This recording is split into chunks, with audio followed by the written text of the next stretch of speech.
It is Thursday, June 25th, 2015. It's the just getting into summer right now. We're still past the midway point of the off season, and especially preseason games are coming up closer here for the NFL and for the Seattle Seahawks.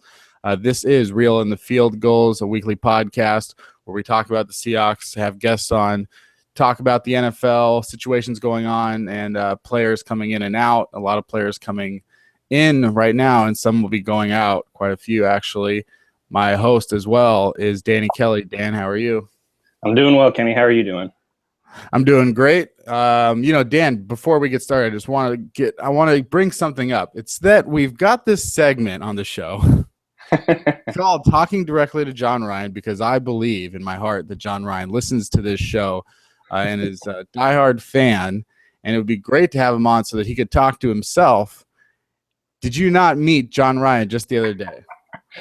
I did meet him at a Mariners game. A friend of mine and I got our picture taken with him, but I actually just totally blanked on asking him if he listens to our podcast. So that's my bad on that one.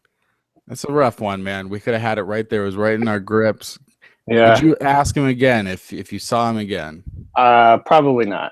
Okay, good. Just to know, it wasn't just forgetting; it was also not wanting, and I understand that. But if we got John Ryan, that'd be a corker of a guest. But you know what? We've got a really good guest this week, and the guests are getting better each week, which I guess is sort of offensive to the first week's guest, because then I'm just saying we keep getting better. And that would be the low rung. But actually, we do have a great guest, Bob Condotta of the Seattle Times. Bob, how are you? Good, you guys. How are you guys doing?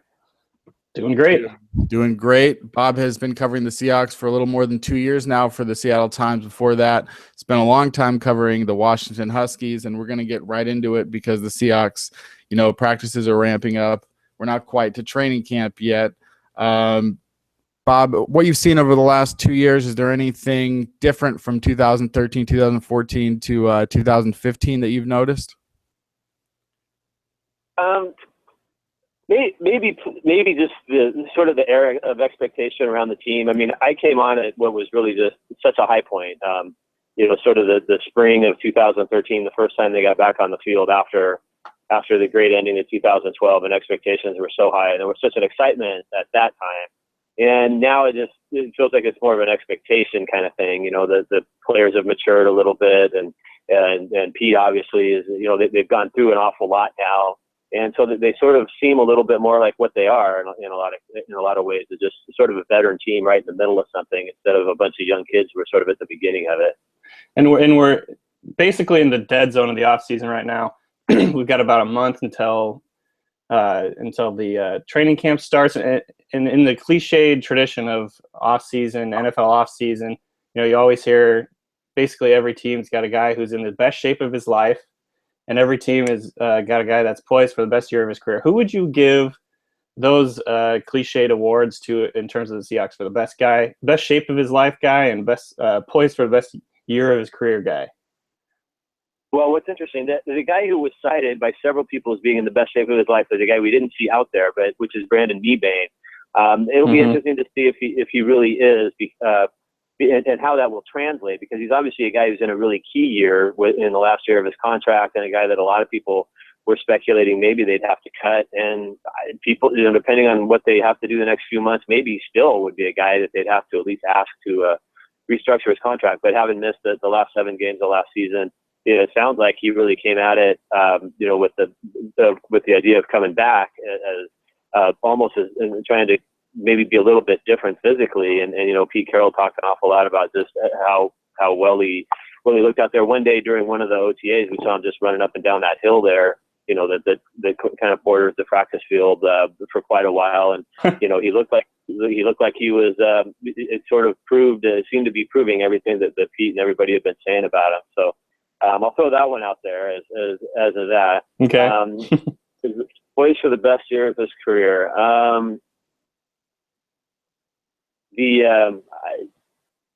I mean, there's some guys that, because they're younger guys who may have to be called on to do some things, like say a Kevin Pierre-Louis or something like that, it would be easy to sort of throw, and that's kind of an easy one, because if he just stays healthy and plays more, then it'll have obviously the best year of his career.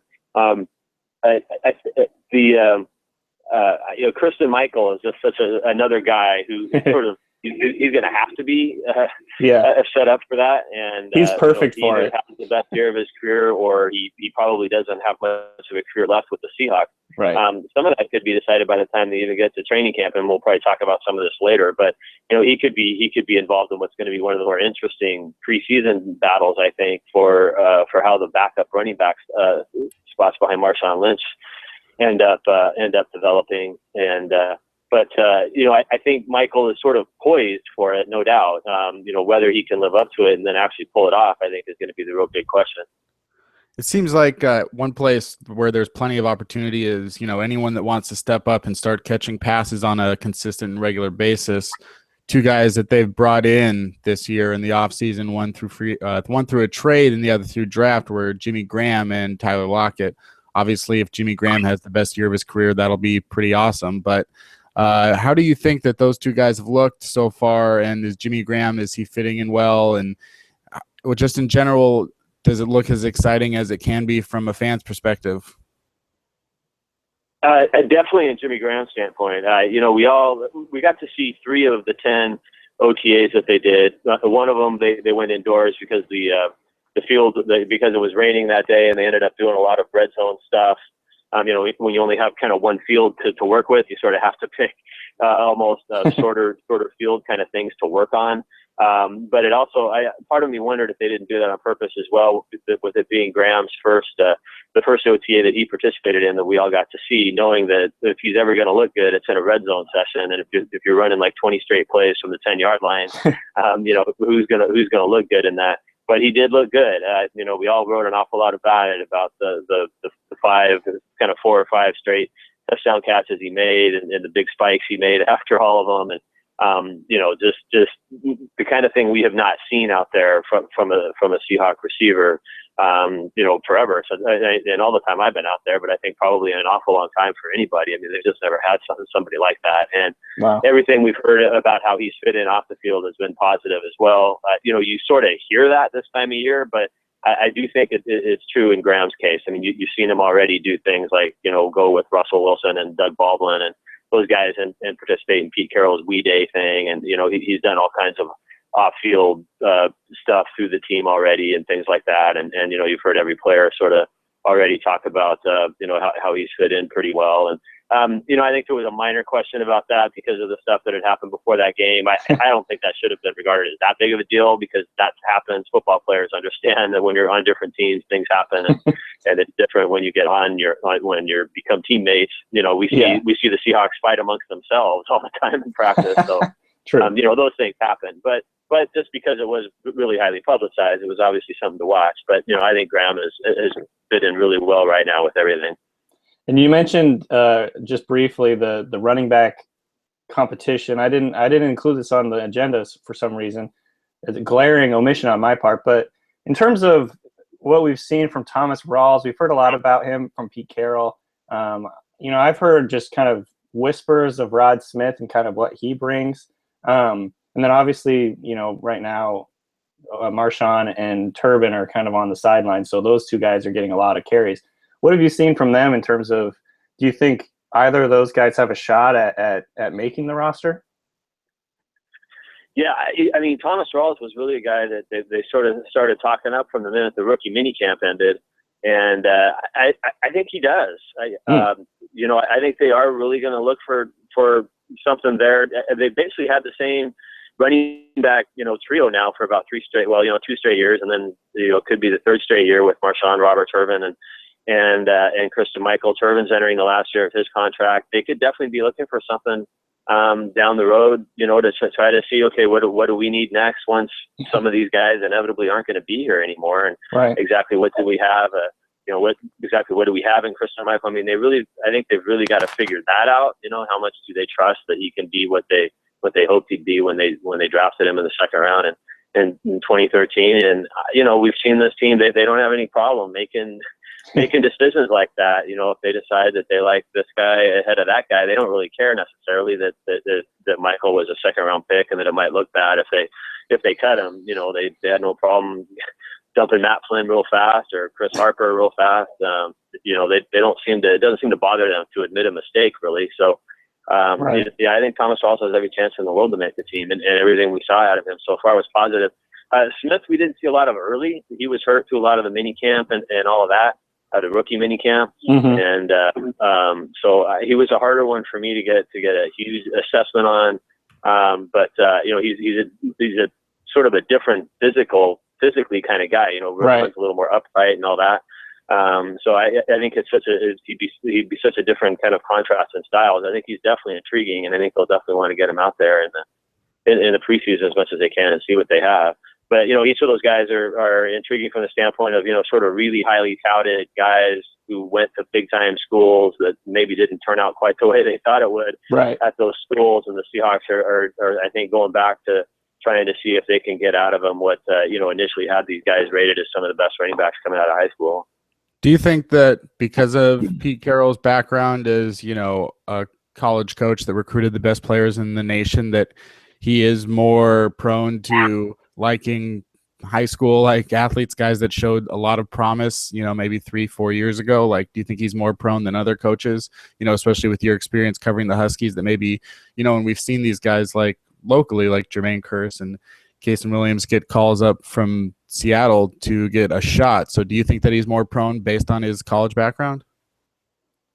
Possibly. I think most NFL teams do a lot of this stuff pretty similarly. I mean, I don't know if I'd go so far as to say the Seahawks are the only team, looking at going back to the recruiting list of 5 years ago and trying to make sure they haven't missed something somewhere. The New York Jets signed Jay Keeps. So, there you go. But certainly, I think there is a little bit of an element of the fact that we're probably starting to run out on the number of guys that Pete really had a familiarity with, or people of his staff really did in the recruiting process. It's probably the tail end of those guys, obviously, because of him having come to the Seahawks in 2010. But I think there's still a little bit of that. I think the familiarity helps. He talked about that specifically with Kason Williams. Just saying that Kason obviously was a guy that colleges started looking at his freshman year of high school, and certainly USC was one of the ones that did. So, I do think I think there's some of that probably at least just helps their sort of investigation process on these guys, that maybe they have a little bit of a head start of having maybe had a relationship with either them or their coaches or things like that, sort of built in a little bit more maybe than some teams. Yeah, that makes perfect sense. And another, the running back position is probably just more sexy or whatever, but the fullback competition is going to be kind of interesting as well, I think. You've got Derek Coleman coming back from injury last year. He was a big part of their special teams units. And then, obviously his replacement last year was Will Tukuafu, and they brought him back on a veteran contract. And then we've heard a little bit about Brandon Cottom and his sort of unique skill set in terms of he's a good receiver out of the backfield. He's a big guy, very fast. Based on what you've seen, obviously it's really early in there. But do you think that anyone has an inside track for that job?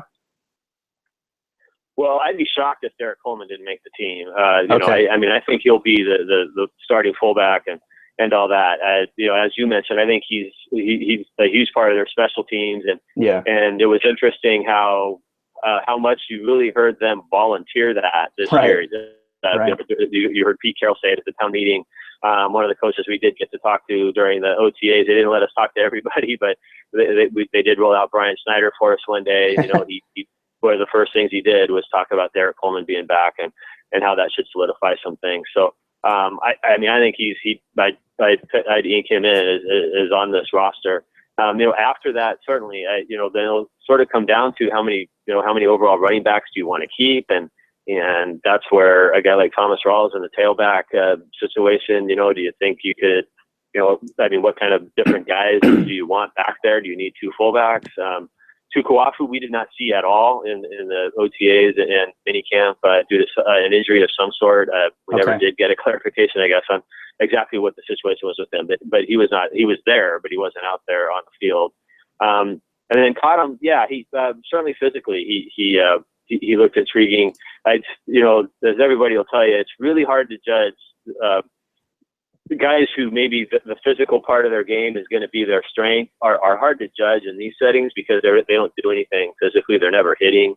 So I think Cottom is a guy that will probably get a much better gauge on where he may fit in the first week or two of training camp. It's also a really interesting, a much deeper battle at wide receiver. And obviously, from a numbers standpoint, people love to see what wide receivers are going to do, which ones are going to come out of the group. And, with the Seahawks, there is no such thing as a long shot. It seems like everybody, for the most part last year in the receiving core was an undrafted free agent almost at one point. You got guys like BJ Daniels, David Gilreath, obviously, Ricardo Lockett's going in for another year, trying to make it. Kevin Norwood is getting up there. So Deshaun Fox, Casey Williams, as we mentioned earlier. But is there anyone that's of those guys, outside of the guys we know a lot about, Doug and Jermaine, is there any one of those guys standing out right now? I agree. The receiving thing is going to be really intriguing as well. I would say Doug and Jermaine and Tyler Lockett are total locks to make the roster, and then Chris Matthews is almost a complete lock. I guess I find it hard for him not to make it, but given what we saw in the Super Bowl, and then again, it's going to come down to how many receivers you're going to take. I mean, they had 8 on their roster at one point, I think, if I recall right, early last season. It could be that kind of thing again this year, where they're really intrigued by guys. The guy who I thought really stood out a time or two during the OTAs was Douglas McNeil, and he's got an intriguing size to him. And again, sometimes guys can look good when we just see like a 1 hour or so session of an OTA where they're throwing a lot of passes and you get into good some good matchups and things like that. But McNeil, sort of a former Arena League guy and things like that as well. And just kind of has that height, but he's not as big as Chris Matthews, but he has a height and athleticism to him. It seemed like he did a nice job kind of leaping and going and getting the ball on some occasions and things like that. So I think he's another intriguing one. Paul Richardson's injury, I would still guess he probably starts the year on the PUP list. So, that might help them a little bit from the numbers crunch early and maybe buy them a little bit of time there. Ricardo Lockett obviously has had a huge, special teams value to him that will definitely have to be taken into account. Kevin Norwood is going to be a really interesting one to watch because I think they really like him, and he seems to always look pretty good in the sessions we saw. He had a nice day or two during the OTAs, but it's in some ways a lot of these guys like a McNeil or a Matthews or something sort of have like a specific, here's what they are. They're a big receiver kind of thing. And exactly what that one thing, that special quality that they always talk about that they might offer. Norwood is sort of just like a steady receiver kind of guy. And where that might fit in is he's definitely going to have to do something, I think, to kind of stand out a little bit that way. And then probably also, so he can help on special teams. Which I think was something that was a little bit new to him last year. I think he's going to be a guy that they'll hope to get out there a lot in the preseason and things like that, and try to get a much clearer sense of exactly what he can offer as well. But yeah, I think it's going to be really competitive at the receiver spot. You mentioned Casey Williams. I don't know if he's got a great chance to actually make the 53-man roster, but certainly he's an intriguing prospect, because of what he has done in the past and just physically. And Kevin Smith, another undrafted free agent from Washington, but I know he's a guy they really liked from a special team standpoint as well. He was with them really briefly last year, and it sounded like he intrigued them a little bit. They released him. Something they told him to kind of hang around and we'll bring you back next year. And I think they wanted to be able to give him a full entire training camp to get a real sense of what they had with him as well. Since last year they didn't get a great look at him for an extended time. So there are just an awful lot of guys there that I think it's going to be as interesting for those last few spots as it's been in a while. Do you know just something that it just so happens that I had written a little bit on some deep cuts on the roster this morning and mentioned Douglas McNeil. And I don't know that I was able to find, it's not always easy to find a lot of background on these lesser known players, but I see that he actually was originally a recruit at Virginia Tech before transferring to James Madison and then transferring to Bowie State. Do you happen to know if there's any sort of background issues there that, was it academic or anything that caused him to leave those schools? I probably should, but I can't say I'm that far deep. It's put you on the spot for a pretty not well-known player, so it's completely understandable. And as I said, it's not all out there. One of those really good training camp stories, and so probably on August 8th or something like that is exactly when I would be doing that. But yeah, they picked him up late last year, and I remember there was sort of an immediate buzz that they definitely wanted to keep him around, and which they have, obviously. We see, and I know you guys really follow it. You see every week, they bring guys on and off the practice squad, and some guys last a day or two, and you never hear from them again. And some guys, like in McNeil's case, it was like they brought him in, and there was some things there they really liked about him, and it seemed like the immediate word was, yeah, this will be a guy that they do bring to camp next year. So, and they have done that. So. And he was out there the whole time. And that's another big thing. Is just simply being healthy enough and getting out there and participating and producing and things like that. So it seemed like he got off to a good start. I saw a recent video. I don't know exactly what it was for, but we caught a glimpse of Anthony McCoy kind of running. He was kind of well known for his little like jitterbug dance behind the line as he was going into motion. But he looked like he was moving pretty well. I know that he'd sat out some of the practices early on, but has he looked healthy to your guys' eye? And do you think he has a shot at making the roster over a guy like Cooper Helfet, who's kind of been hanging around these last couple of years as well? Yeah, I mean that's another one that is going to be intriguing. McCoy was out there, the last practice. It seemed to me, without knowing their practice plan, but it seemed to me like he just participated, like everybody else. So It seemed like he was out there quite a bit and making catches and doing all of that. So he definitely looked. I guess if you're 100% when you're coming off injuries like that, you probably, the real question comes once, especially for a position where you got to block, is when you put on pads and can you handle the blocking? But obviously for May and early June, being able to be out there and run around certainly looked good. With him and you mentioned Helfet, Rashawn Allen is a guy that they've obviously been intrigued by as well, but enough to sort of keep him around this long also. The coaches, several times you heard them talk about they think the overall tight end spot, obviously with Jimmy Graham, but even after below that with some of these guys now having played, it feels like the last few years there have been all these sort of tight ends that you've never seen do anything, Helfet and guys like that. Well, now we've seen Cooper Helfet catch a touchdown pass in a real live NFL game and all that. So there's a little bit of something to go on there. And, so I think just having all those guys, having played some and having had some experience and everything, I think they feel like the tight end spot could be one of the most improved on the team.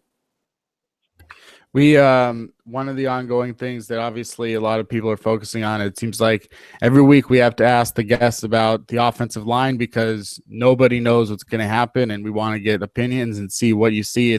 This is probably of all the position groups to evaluate, maybe this is the toughest one to evaluate in June. But as far as the offensive line goes, starting off with just center, you've got John Pierre, Drew Novak, and Christian Sicoli and Patrick Lewis. Do you see anyone sort of taking the lead there at the center position? Well, yeah, I mean, Drew Novak was probably almost the breakout star of the whole thing, just going from a guy that I can't imagine anybody a month ago thought, when you're writing up who might be the starting center would have included him. And suddenly, it seems like you have to. You're right. It's really hard to judge those guys. If I've learned anything, I guess, from covering the team the last 2 years, it's simply, I think Tom Cable, I don't think he gives a lot of practice snaps and reps and unless he really likes you, unless he really sees something there that makes him think, yeah, this guy's got a chance to do something.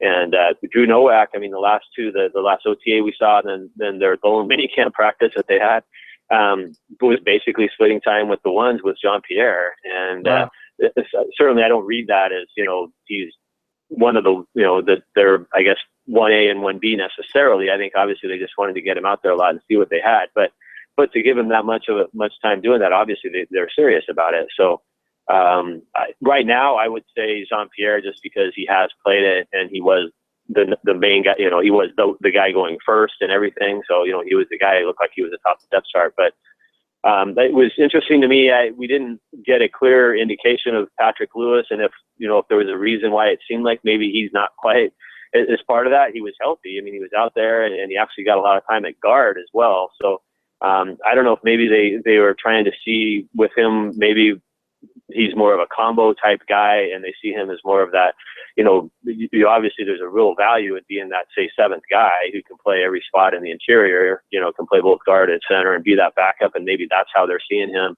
as something like that, instead of just being a true contender for the starting center job or something. I'm not entirely sure. I sort of thought he might be, the guy heading into it, just because of some of the things he had done at the end of last season. But, I think in general, I think they feel a lot better about it probably than some people on the outside do. I think there's a lot, if you read a lot of the national publications, that it's sort of like, oh, what are they going to do at center? And I think they feel like we may not know exactly what we're doing yet, but I don't think they feel like it's going to be any sort of a real drop off or anything.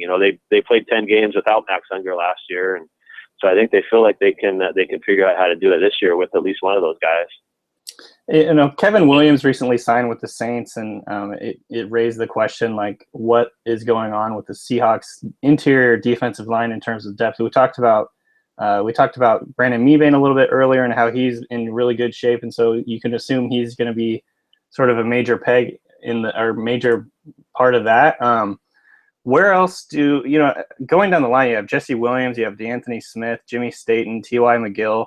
Do any of these guys stand out to you? Obviously, you've seen Smith and Staten a little bit more over the years. Williams has been injured a lot, and McGill is new.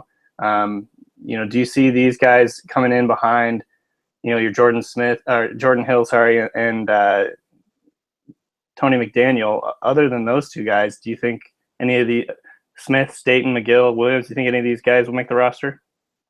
DeAnthony Smith, of those guys, yeah. I thought that.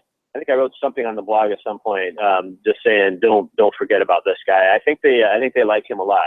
Okay. He played pretty well when they beat the 49ers at home in week 2 of 2013, if you recall. DeAnthony Smith had to play a little bit in that game, and then he some things happened, and he wasn't really heard from a whole lot again. And then they brought him back last year, and he got hurt and spent the year on IR. But I do think they like him, and so of those guys you mentioned there, I think he's going to be that. In terms of Kevin Williams, I think the two things that happened was Brandon Mebane got healthy enough that they felt comfortable enough that he's going to be back, and then they signed Oxbot Rubin from Cleveland as well. So I think Rubin basically just became their veteran free agent. Signee up front that can fill a role real similar to what Kevin Williams did last year. So I think that's how they're going to do that. But yeah, they are going to need another guy or two there. Jesse Williams' situation is really hard to read. Obviously he had the cancer surgery.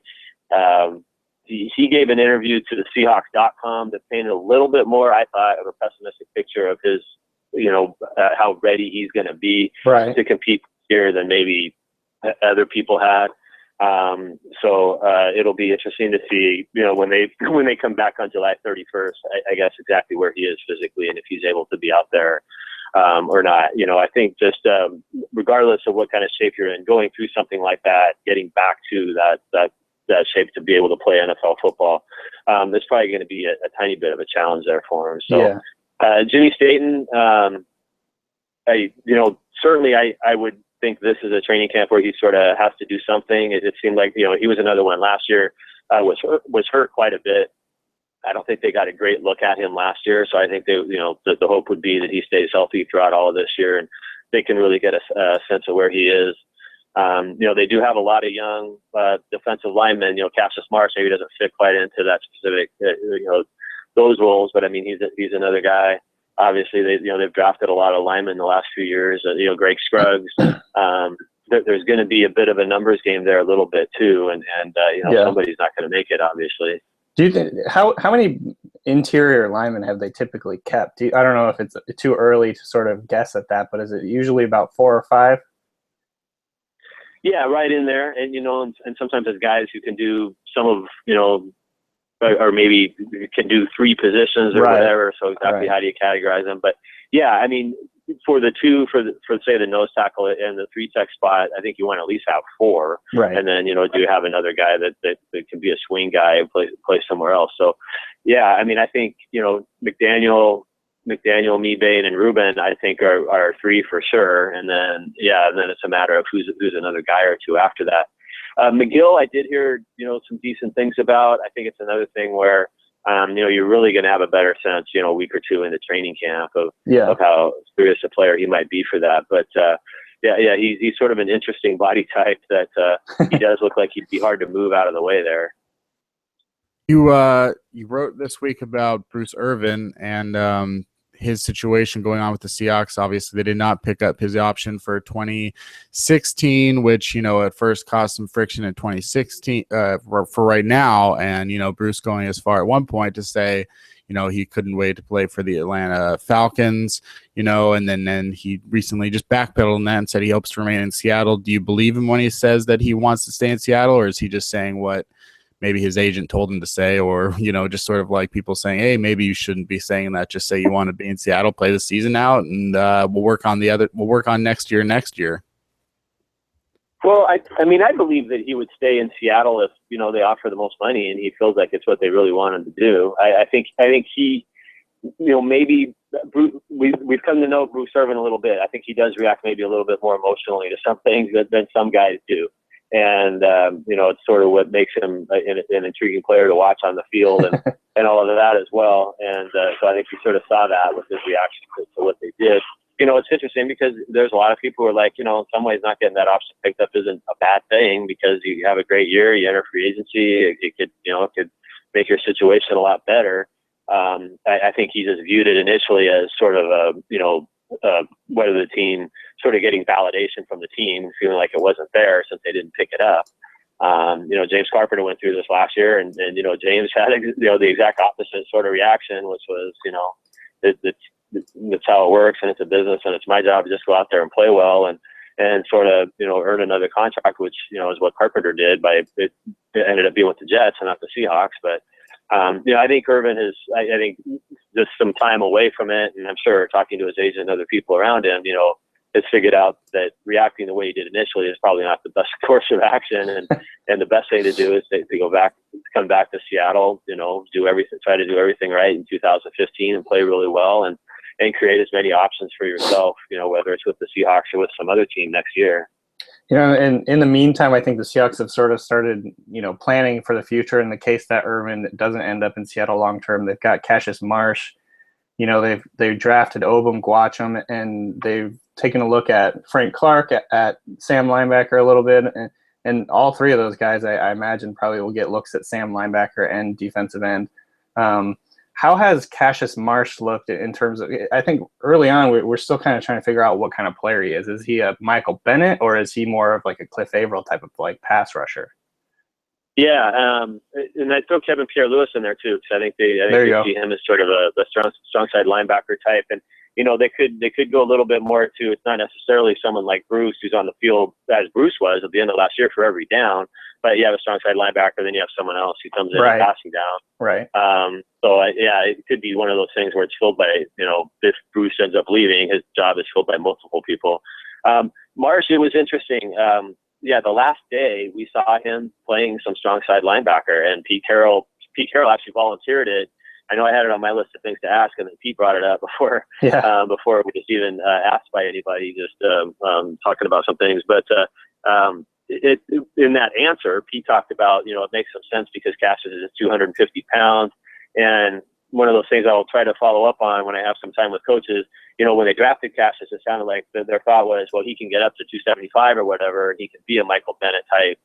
Pete mentioning that maybe this would make sense for him being at 250. Maybe they've decided 250 is what his best weight, right? Is what he's going to be. So they're going to start tailoring what he does to a player who weighs 250 pounds and not a player who weighs 275. So that being the case, maybe he does become a much bigger potential player and sort of the who takes over for Bruce Irvin kind of thing, because maybe that's what he is a player who's, a linebacker / rush end guy instead of being, I think, what he initially thought, which was more of a Michael Bennett type. Gwacham, I think, is a long way away from being like, I think he's an intriguing prospect. I don't know if I'd throw him in there as, say 2016, he's a candidate to take over for that. And Frank Clark, we did not get, probably as much of a look from him. He was out at times during the OTAs and stuff with whatever. So I'll still be really interested to see, the first few weeks of training camp, where they are using him the most, and where they sort of see him fitting in the best. What about another guy, that's sort of, you got Cassius Marsh maybe moving backwards a little bit in terms of where he sits on the field, and then you've got Eric Pinkins moving upwards. Was there anything with Eric Pinkins out there at all? Yeah, and that was another intriguing move there, and certainly they've struggled maybe a little bit to figure out exactly what they want to do with him, but that was their latest move. He's real long and lengthy. I recall one play in particular where they had him rushing off the edge and he batted a pass down. He was able to leap up fast and with his long arms and everything, deflect the pass.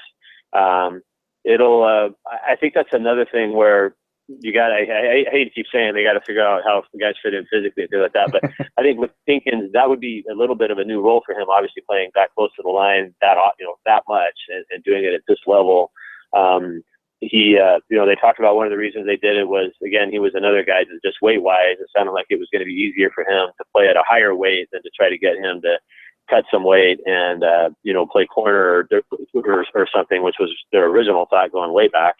And so maybe he puts on a little bit more weight now, knowing that, okay, this is what they're going to do with him going forward, and maybe he's able to handle that more. So he'll be, he's a guy I would imagine an awful lot, those first couple of preseason games that you would see out there on the field quite a bit, and they'll really want to judge what they have there.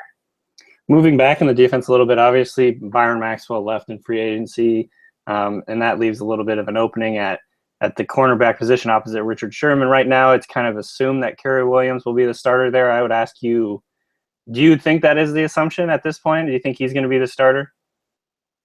Yeah, I mean, everything we saw, he was the starter with the number one defense at that other corner spot every single time. The number one defense took the field during anything we saw during the OTAs and the minicamp. So, they're paying him a lot of money. So I don't think they wanted to pay him that much to just come in and be a backup. So I do think that that's the preferred course, is that he does it. It's also, I mean, obviously the team's built to win now, and you replace Byron with a guy who has played in and played in a Super Bowl for a team that won a Super Bowl and all of that. So I think I know Kerry Williams didn't rate real high in some of the analytic type stuff. I think they feel like Philadelphia's defense played in a style a little bit. They're a very aggressive team up front that I think how good they were at doing that. I think the Seahawks feel like, a lot of that stuff was predicated a little bit on how Philadelphia played and what Kerry Williams had kind of working around him as well. And I think they feel like he'll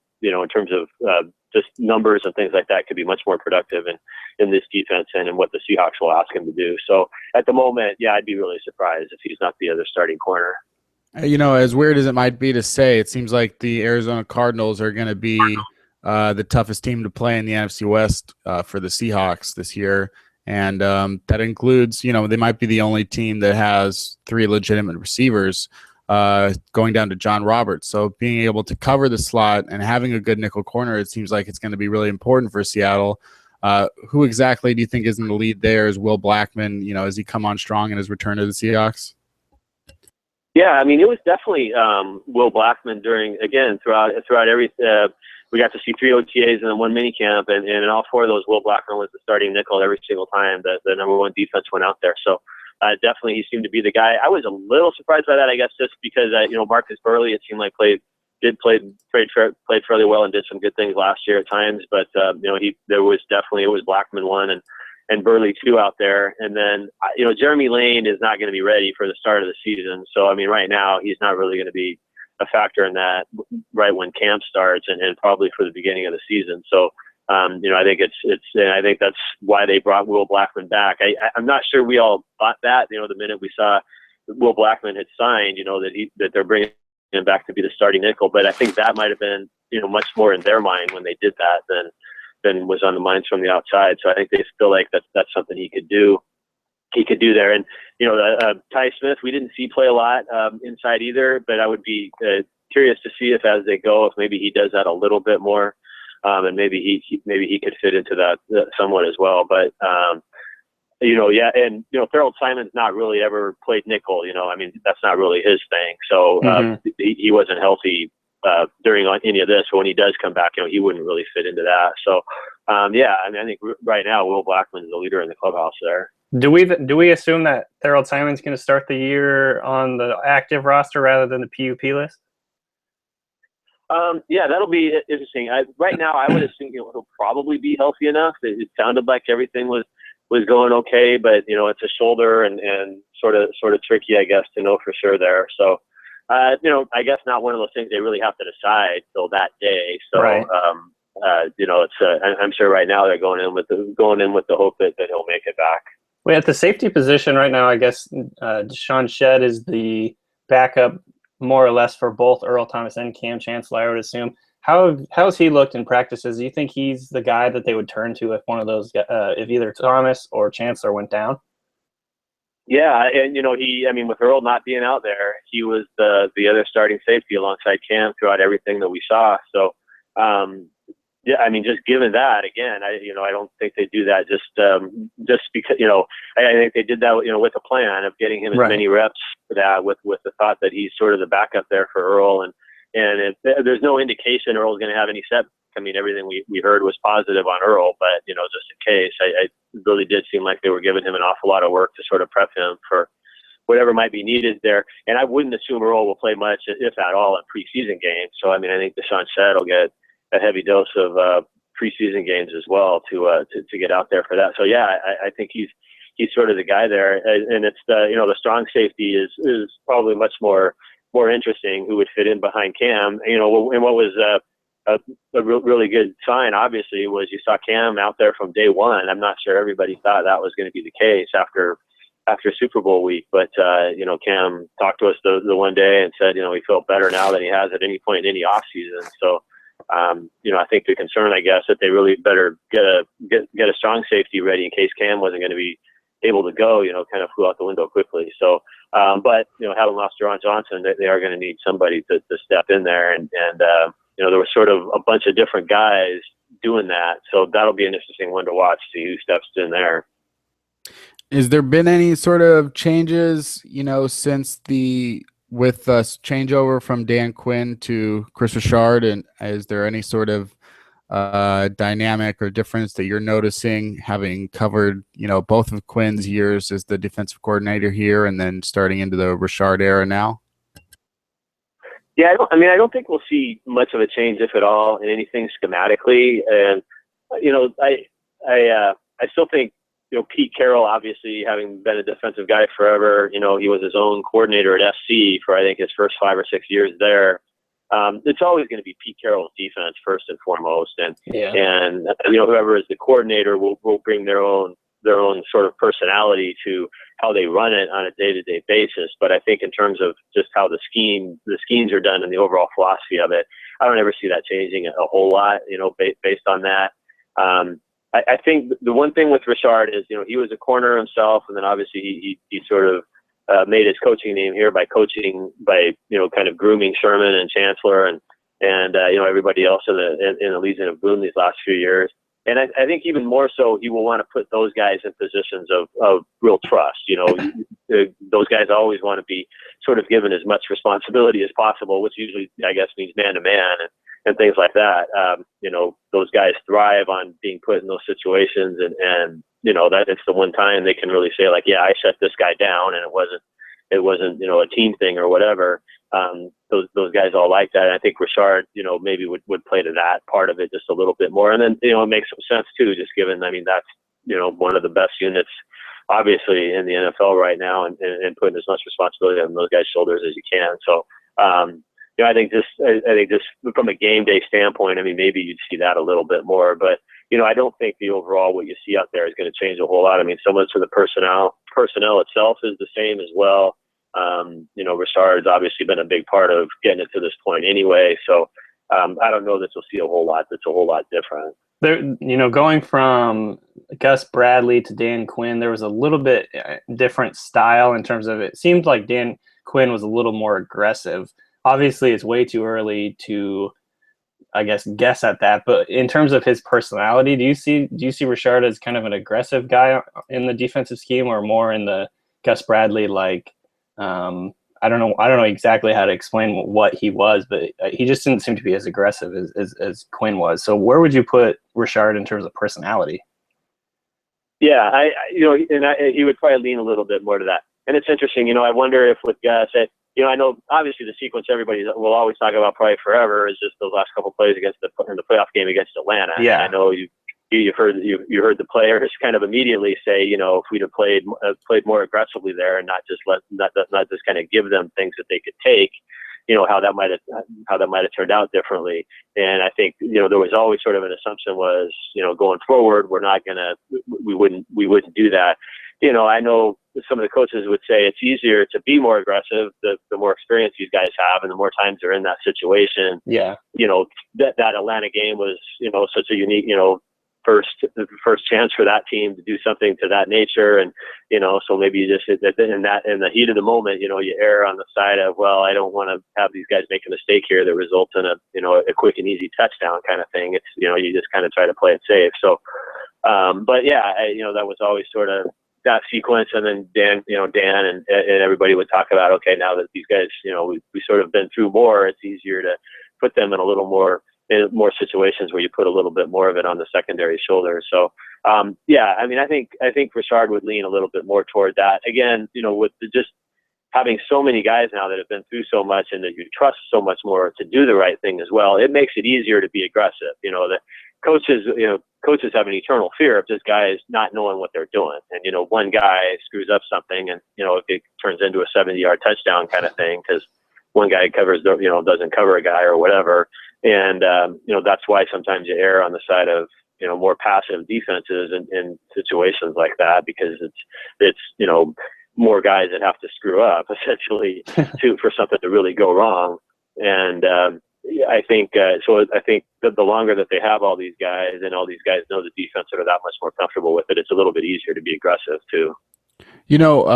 Just going off sort of a little bit that and talking about coaches, because you were covering the Pac-10, Pac-12 for so long that you obviously got quite familiar with Pete Carroll and his staff, mostly because they kept on winning. They were worth watching, and then he brought a lot of those guys with him, and then he promoted Richard. But did that surprise you at all that he chose Richard and not Rocky Cito or like Ken Norton, who's now the defensive coordinator with Oakland? Were you surprised at all by the order of events and who ended up ultimately getting the promotion? It's obviously become pretty clear that he picked Richard instead of Norton. I think if he was going to pick Norton would still be here. I don't think Norton would have left for the Raiders to do that if he was going to be the defensive coordinator here. And obviously they knew something was going to happen. So there's no question that, Pete made that choice of Richard instead of Norton. I think with Richard and Seto, I think he feels like, I think Seto has a really understated, very important role that I think Seto does some things that, we don't even maybe understand how important they are. I think Seto's happy kind of being a little bit more of a behind the scenes guy. I think Richard is a guy who really, wants to be a head coach someday and do those kinds of things. And I think Pete is real big on, putting people in those situations that they sort of want to be in. So I think maybe they view Richard as a little bit more of that guy who's on that future head coach track, just in that kind of way. And I think Seto's perfectly comfortable sort of doing what he's doing. But with Norton, I think they did sort of make that choice there. And I think, they probably feel like Richard, with the role he had with the secondary and with a lot of things he was asked to do with the secondary and just the job he had done with that, I think they felt like he really deserved that. Not that Norton was doing anything wrong. Obviously the linebackers have been great too, but I think the role that the secondary has played in getting this team to where it was, and Richard's role in that with the secondary, I think is probably what sort of won him that job. How excited is Lofa Tatupu to be back as well with the team now that he's the assistant linebackers coach? And you saw the 2005 Super Bowl when they went there, and Lofa was one of the big stars there. Is there any sort of different dynamic with seeing Lofa back on the field? Yeah, and let me, as you're saying that, one other thing with Richard, he really has a strong connection with Richard Sherman and Earl Thomas and Cam Chancellor as well. And if you're talking maybe, aside from maybe Michael Bennett or Wagner, three of the most important guys on the defense and the team, that's those guys as well. I think there was a little bit of that too, of just, Richard has a real tight connection with these guys. You heard Richard Sherman come out and lobby for Richard before Quinn had even left for Atlanta. So I think there's some things like that played into it as well, that he really has a tight relationship with some very important members of this team.